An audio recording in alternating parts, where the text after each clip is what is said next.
Channel. কেমন আছো তোমরা? আশা করছি সকলেই খুব ভালো আছো। আমরাও কিন্তু বেশ ভালো আছি। আমি কিন্তু ব্লগটা শুরু করেছিলাম ধনতেরাসের দিন থেকে। তো দেখো সকালবেলায় দুই ভাই বোনই কি খেলা শুরু করেছে। আর আজকে কিন্তু আমাদের নেমন্ত্রণ আছে অন্নপ্রাশন বাড়িতে। এখানে কিন্তু বেশ ভালো লাগে। আমার শ্বশুরবাড়িতে আসলেই না একটার পর একটা ইনভিটেশন এসেই থাকে। তো চলো আমরা কিন্তু যাব আজকে অন্নপ্রাশন বাড়িতে। তো চলো আমরা রেডি সেডি হয়নি। অ্যাকচুয়ালি আমি হিয়াকে নিয়ে যাব না, কারণ বিকেলবেলায় যেহেতু আমরা একটু মার্কেটে বেরোবো আর দুপুরে না ও একটু ঘুমিয়েও পড়েছিল।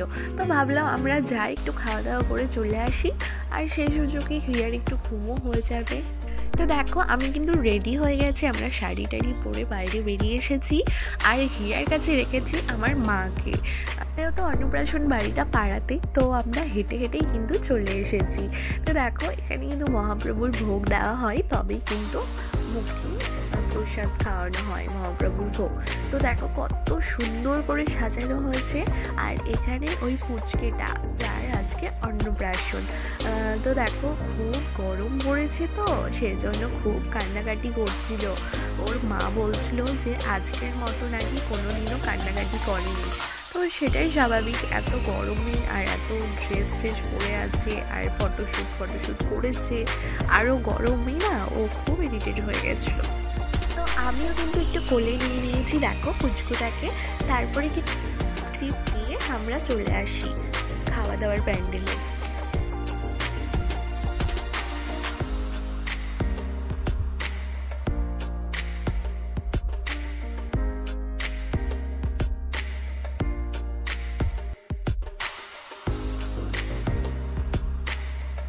দেখো আমরা খাওয়া দাওয়া করে কিন্তু বাড়ি চলে আসি, কারণ বিকেলে এসেই কিন্তু আবার বেরোতে হবে সবারই সাথে। ওই যে ধনতেরাস আজকে, তো ওই সোনা না কিনলে তো নয়ই। ওর পাপা বলে দিয়েছে যে সোনা কিন্তু কিনবে আর পুচকুর জন্য কিছু নেবে।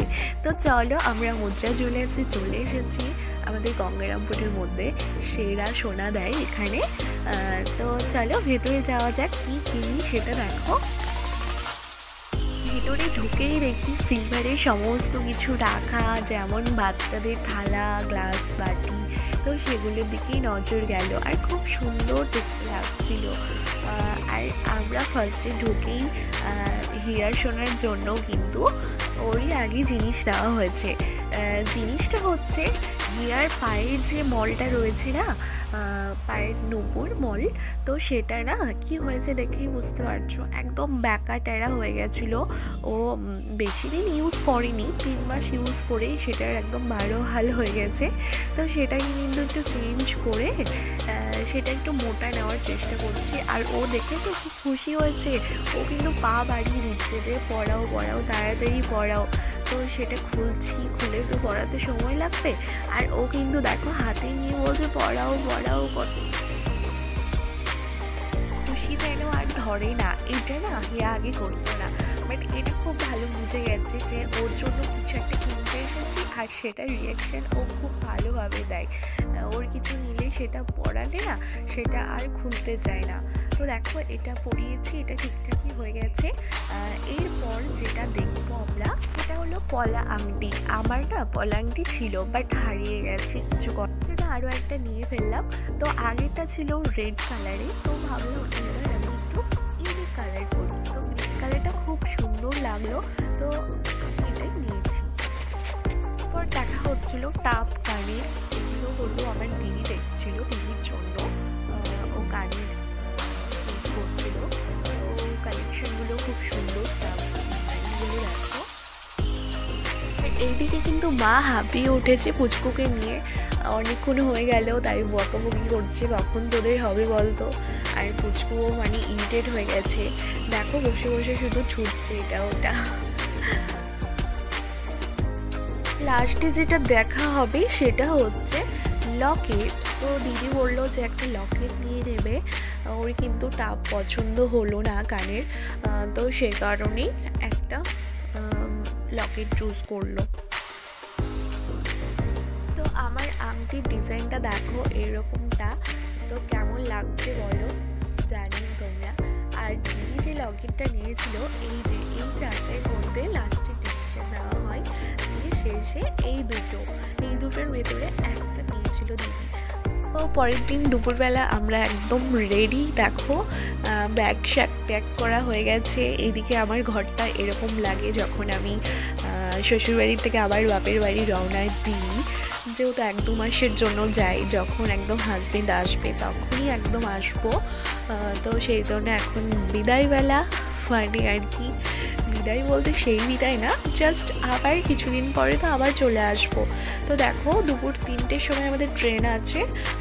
তো আমরা সবাই রেডি হয়ে, যে দিদি আর পুচকু কী হয়েছে মাঝখানে রাস্তার মধ্যে ঘুমিয়ে গেছে, মানে বেরোনোর সময় ঘুমিয়ে গেছে। এদিকে কানাইকে টাটা করছি, আর বাবা এদিকে কী করছে দেখো, ওকে টাটা করছে। তারপরে আমরা এখন স্টেশনের উদ্দেশ্যে যাব। তো স্টেশনে কিন্তু আমরা পৌঁছে গেছি দেখো, আর ট্রেনের জন্য অপেক্ষা করছিলাম অনেকক্ষণ।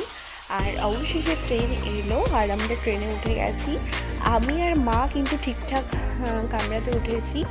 দাদু যেহেতু বয়স্ক, তো দাদুকে নিয়ে বাবা কিন্তু উঠতে পারেনি ঠিকঠাকভাবে, মানে আমাদের পরের বগিতে উঠেছিল। তো কিছুটা স্টেশন গিয়ে মালদাতে গিয়ে কিন্তু আমরা চেঞ্জ করে নিই। আর হিয়া কিন্তু এরকম উইন্ডোজ পাশে যদি সিট পড়ে তো ও কিন্তু ভীষণ খুশি হয়ে যায়, যে দেখতেই থাকে।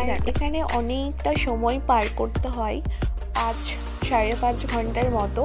তো দেখো ও কিন্তু ভীষণ ইরিটেট হয়ে যায়, শেষে দিয়ে দুষ্টুমি করে, তো সেগুলোই শুরু করেছে। আর ওটা খাচ্ছে, বাইরের দৃশ্য দেখছে, এইভাবেই আর কি চলছে ওর।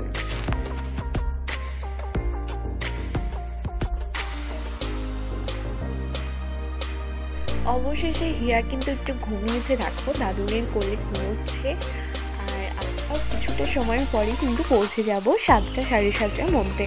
তো চলো ব্লগটা এখানেই শেষ করছি। কেমন লাগলো আমার ব্লগটা অবশ্য জানিও, আর ভালো লেগে থাকলে একটা লাইক করে দিও, আর আমার চ্যানেলটিকে সাবস্ক্রাইব করে দিও। তো চলো আজকের মতো টাটা, দেখা হচ্ছে নেক্সট ব্লগে।